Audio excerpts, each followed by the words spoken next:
அல்லேலூயா. கர்த்தராகிய இயேசு நாமத்தில் வாழ்த்துகிறேன், வரவேற்கிறேன். பாருங்க, வாசிக்கிறாரு பாருங்க. 29 இவைகளை விசாரியாது இருப்பேனோ, இப்படிப்பட்ட ஜாதிக்கு என் ஆத்மா நீதியை சரி கட்டாதுமோ என்று கர்த்தர் சொல்கிறார். திகைத்து திடுக்கிட காரியம் தேசத்தில் நடந்து வருகிறது. இன்னும் தேசத்தை திடுக்கிட காரியங்கள் நடந்து வருகிறது. ஆமோஸ் 5:4 ஆமோஸ் 5:4 தேசத்தை தீர்க்கதரிசி இடறி விழுவார்கள், ஆசிரியர்களும் இடறி விழுவான். உங்கள் தாயை சங்கரிப்பேன்னு சொல்றார். தாய் தேசம் இந்தியா, தாய் இந்தியா தேசம் சங்கரிப்பேன்னு சொல்றார். இஸ்ரவேல் தாய், ஒவ்வொரு தேசமும் ஒரு தாய். தேசம் சோறா போயிட்டு பாவத்தில் போயிட்டு, நோவா காலத்தில் காட்டில் இந்த காலத்தில் அக்கிரமம் பெருகிடுச்சு, பாவம் பெருகிடுச்சு. இந்த வேலையில் எல்லாரும் பரிசுத்தமாக இருக்கணும், பரிசுத்தமாக இருக்கணும். நோவா கிடைத்த கிருபை உங்களுக்கு கிடைக்கணும். சங்கீதம் 5 காரியத்தால் அவர் மூடி உங்களை பாதுகாக்கணும்னா குமாரனை அண்டிக் கொள்ளணும். சங்கீதம் 2 குமாரன் அண்டிக் கொள்ளுங்கிற பாக்கியவான்கள். பாருங்க, சங்கீதம் 2:12 வாசிக்கிறேன் பாருங்க. 10, 11, 12.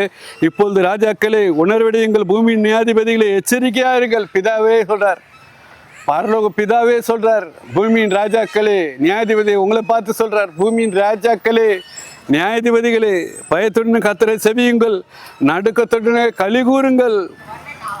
குமாரன் கோபம் கொள்ளாமலும் நீங்கள் வழியில் அழியாமலும் இருக்கும்படி அவரை முத்தம் செய்யுங்கள். கொஞ்ச காலத்தில் அவருடைய கோபம் பற்றி எறியும். அவரை அண்டிக் கொள்கிற யாவரும் பாக்கியவான்கள்.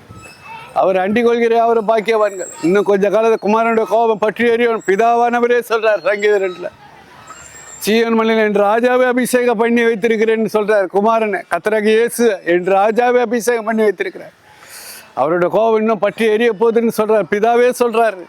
எல்லாரும் பூமியில் உள்ள ராஜாக்கள் நியாயாதிபதியிலேன்னு உங்களை பார்த்து சொல்றாரு. குமாரனை அண்டிக் கொள்ளுங்க. இந்த நாளில் பரிசுத்த அலங்காரத்தோடு குமாரனை அண்டிக் கொள்ளுங்க. உடல் பொருள் ஆவி ஆத்ம சரீரத்தை பரிசுத்தமாக ஆண்டு கொள்ளுங்க. சாரம் உள்ள உப்பாருங்க, படுக்கையில் சாரத்தை இழக்காதுங்க. கனியற்றவரை கண்டித்து கொள்ளுங்க, பரிசுத்தமாக நில்லுங்க. ஓசியான்படி உங்கள் தாயை சங்கரிக்க போறேன்னு சொல்றாரு.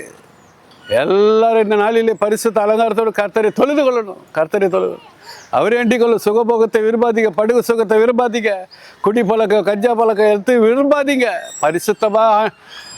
பரிசுத்த அலங்காரத்தோடு ஆண்டவர் சமூகத்தில் வாங்க, ஆலயத்துக்கு போங்க, அவரே அண்டிக் கொள்ளுங்க. இது காலம் பொல்லாத காலம். இரவும் பகலும் தேவனை நோக்கி பாருங்க, வேதத்தை வாசிங்க. எக்காலத்தை கனிகொட மரமாக மாறுங்க. கனிகொடாத மரத்தில் வெட்டுண்டு அக்னியில் போட போகிறாரு. அவர் தாயை சங்கரிக்க போகிறார், தேசத்தை சங்கரிக்க போகிறாரு. ஓசியா 4:5 சொல்லியிருக்கிறபடி அவர் தாயை சங்கரிப்பேன்னு சொல்லியிருக்கிறாரு. எசேக்கியேல் 12 இது தாமதிப்பதில்லை என்று சொல்கிறார். வார்த்தை ஒன்றாகிலும் தாமதிப்பில்லை அப்படின்னு சொல்லியிருக்கிறாரு. எல்லாரும் மனமருகிற ஆனசான் எடுங்க.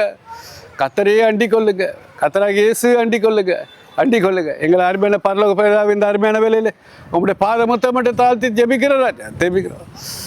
கேட்டு ஒவ்வொரு ரட்சிக்க ராஜா. நோவை ரட்சித்திரே என் தகப்பன் இந்த ஜனங்களாம் ரட்சிக்க. இதை கேடு ஒவ்வொருவரையும் ரட்சிக்க ராஜா.